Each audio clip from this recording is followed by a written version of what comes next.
Hey guys, it's Dr. Graham Walker. I want to show you Claude Code on a deeper level. I've been using it all week for a top secret project that I can't show you right now, but it has really changed the way I think about software development and the future of software development and the future of software engineers, who I think will still definitely have a role. So I'm going to do like a demo. I usually rehearse these things before to make sure they work, but I'm just going to try this. We're going to build a tool that I'm calling Dude, Where's My Inhaler? It's to help patients with respiratory disease. We're heading into wildfire season in Northern California here. So theoretically, this idea helps patients and doctors and public health look for surges in respiratory illness and shortness of breath in the ER. Let's get started here. I'm going to close this window here. I think I've told you this before, but Claude Code is just a command line tool, meaning all we're going to do is type with this tool. We're not going to go back and forth to an app.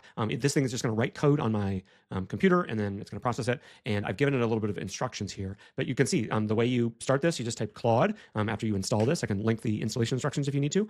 But yeah, so this is Claude Code. And again, I'm just going to type in here what I want this thing to do.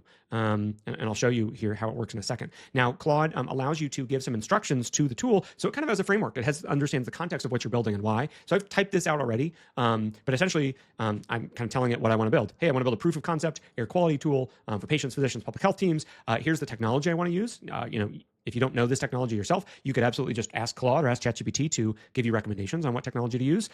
Because I want this to just be a really quick, easy demo for it to build, I'm not going to build this in a way that is scalable. So this is just going to be a web page. It's not going to have a database attached to it. It's not going to have a bunch of interactive features to it. I want to make it simple just to show you how it works, but I'm also going to make it a little bit challenging because I'm going to give it a lot of work to do.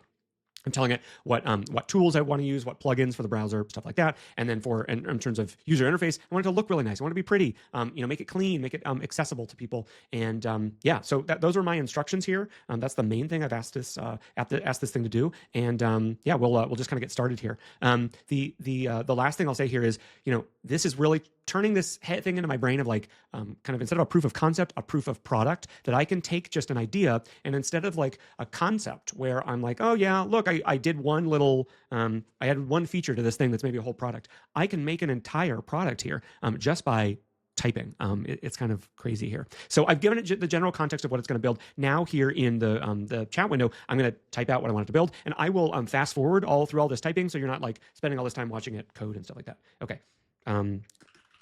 Let's start by building out the framework, which will have 3 views.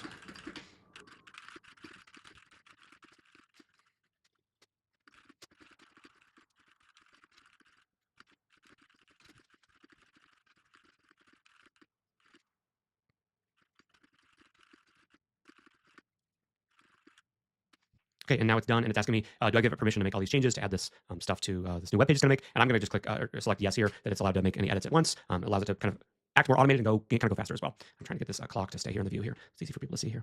And you can see if I click over to the index file, it's already made the index file here, and it's written all this code based on that. It's now summarizing everything it's done. Here's the features, and let's see what it looks like. So I'm going to click go live here.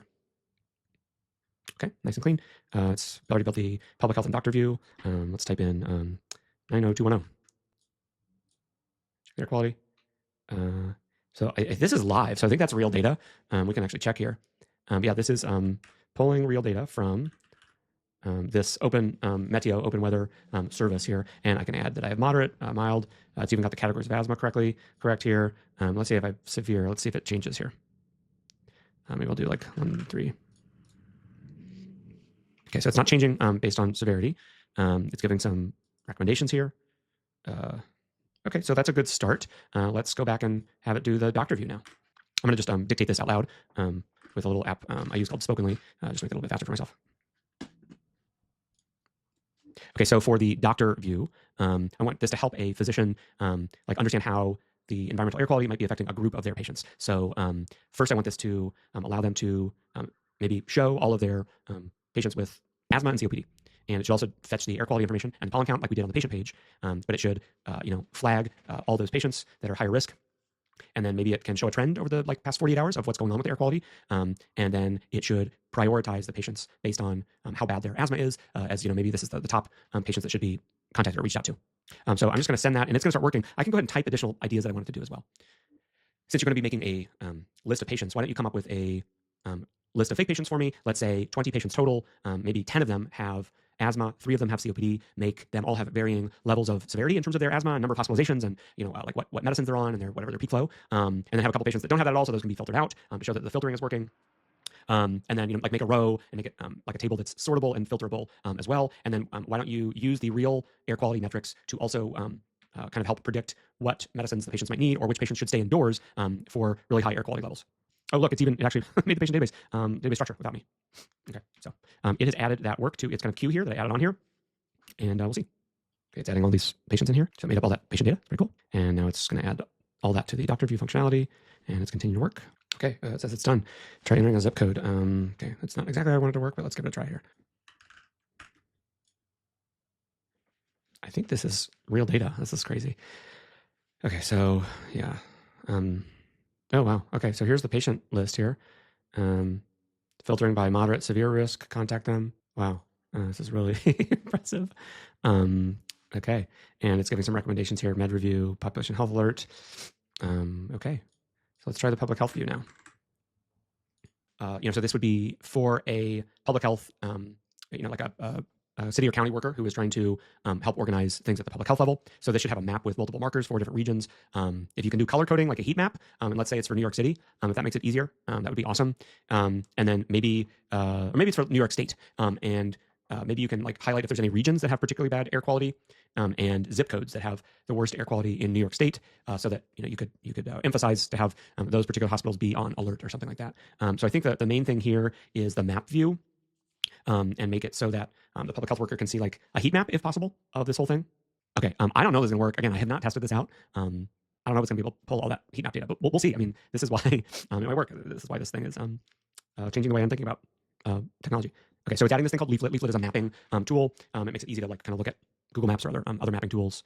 Okay, we're gonna let this continue to build here. Wow, I didn't even ask it this, and look, it's looking at New York State areas. Oh my God, it's mapping them out. What the heck? Major cities, regions, a bunch of hospitals in New York. This is just crazy. I didn't, let's just make it clear here. I didn't specify that, right? I didn't ask for that. It's crazy. Oh, okay, still working. Okay, still working here. I don't know what it's doing. It's doing a bunch of stuff. Okay, it's done. Let's see. Okay, I don't know if this is gonna work. Wow. Okay, so the center's not totally working here, but it like mapped out the locations of hospitals in the area. I think this is real data. We can check it here. Well, yeah, the zip code I put in before was Manhattan. Wow. I mean, this is fake data, but imagine if all these hospitals had this data available. Claude could just build this out. Okay, so let's not get too let's make it work harder. Great work. The user can just click to share their location on patient view, and it figures out their zip code. Also, in the doctor view, get rid of the zip code first step and let's assume it's zip code 107 or something like that. And back on the patient view, add a slider so that we can manually change the air quality for testing purposes. So we can see it dynamically, see the recommendations dynamically change. Okay, we are at 16 minutes. Well, we're like at 15 minutes probably. And we have a working tool that is talking to a real air quality API service. We have 3 views, not just one. We have a tool that we use for 3 different things. And let's, here's I already made the share location button. I don't know if it works yet.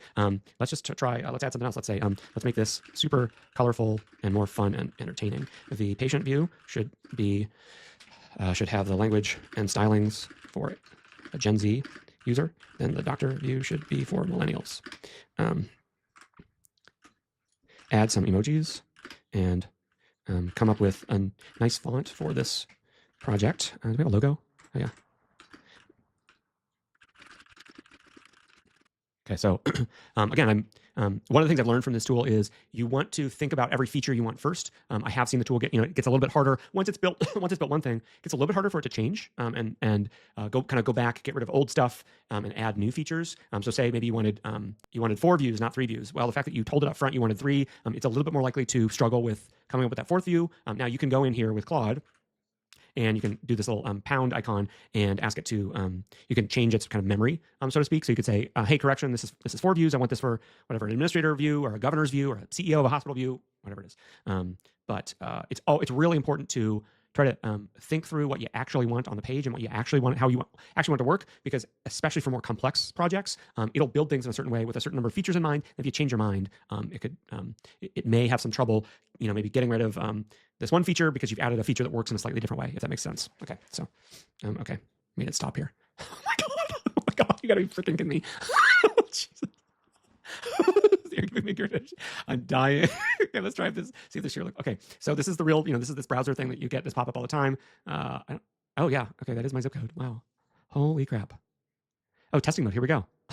I'm dying. Okay, so is that really my air quality? Oh, geez. Okay, so look, it's dynamically changing here. It probably refreshed the check the vibes. Accuracy. It says type your zip bestie. I'm dying. Check the vibes. Okay, so testing here.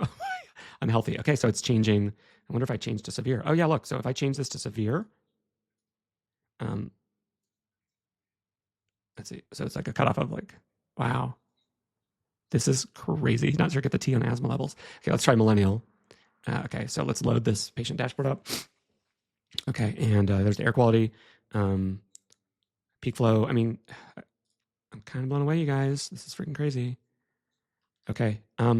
Well, sorry, Gen Z. This is so funny. Bestie, let's check the air quality. It's giving vibes for time inside and binge Netflix. Love it. Okay. That is all. Hopefully this makes you think slightly differently about Claude Code and just software development in general.